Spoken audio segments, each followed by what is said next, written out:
D'après le Comité international de la Croix-Rouge, plus de 9 000 prisonniers sur 22 000 souffrent de malnutrition sévère à Madagascar. Selon l'UNICEF, 76,5% des Malgaches vivent sous le seuil de la pauvreté et sont incapables de se nourrir et de se soigner convenablement. Suivons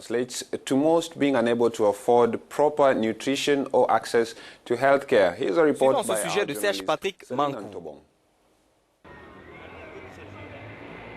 L'univers carcéral à Madagascar, un véritable enfer pour les détenus. En sus d'être privés de liberté, les prisonniers malgaches doivent aussi faire face à une autre privation, celle de la nourriture. Conséquence, des cas de malnutrition modérée ou sévère touchent les quelques 22 000 détenus de l'île, soit près d'un prisonnier sur deux.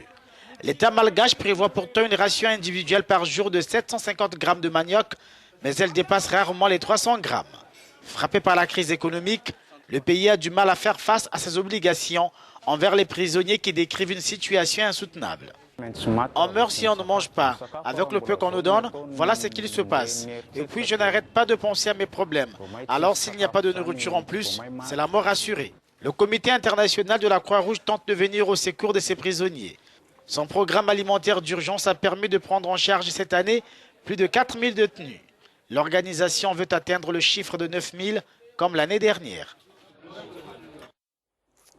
Alors vous l'avez entendu dans ce sujet que nous venons de diffuser, l'État malgache prévoit en théorie une ration individuelle par jour de 750 grammes de manioc pour chaque prisonnier. Mais dans les faits, cette ration dépasse rarement les 300 grammes. Alors nous nous sommes entretenus avec Brigitte Doppler, nutritionniste au Comité international de la Croix-Rouge à Madagascar.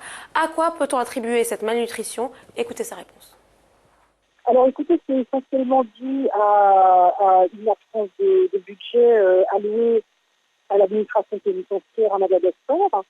Ce budget est en diminution depuis quelques années et n'arrive plus aujourd'hui à couvrir les achats nécessaires à nourrir les prisons conformément au cadre légal. Et alors, un deuxième facteur, c'est également la surpopulation carcérale. À Madagascar, on est dans un pays où, aujourd'hui, les maisons d'arrêt sont occupées par 2 fois plus de détenus que celles de capacité d'accueil. Il y en a un troisième, mais qui est peut-être moins direct, mais qui est indirect, c'est qu'on a à peu près... on a à peu près un quart des nouveaux incarcérés qui arrivent déjà malnutris en prison, du fait de l'extrême pauvreté à l'extérieur des prisons. Mais alors, faut-il s'inquiéter que la situation empire?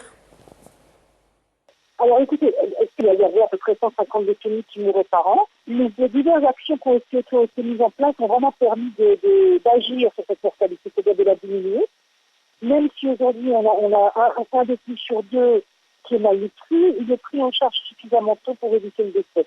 Pour vous donner un ordre d'idée, depuis le début de l'année, on a enregistré que 6 décès liés à la malnutrition. Contre l'année dernière, c'était 27, l'année d'avant, 50. Donc on a quand même, on arrive à limiter ça maintenant, avec l'aide de l'administration et d'un partenaire de l'aumônerie catholique des prisons.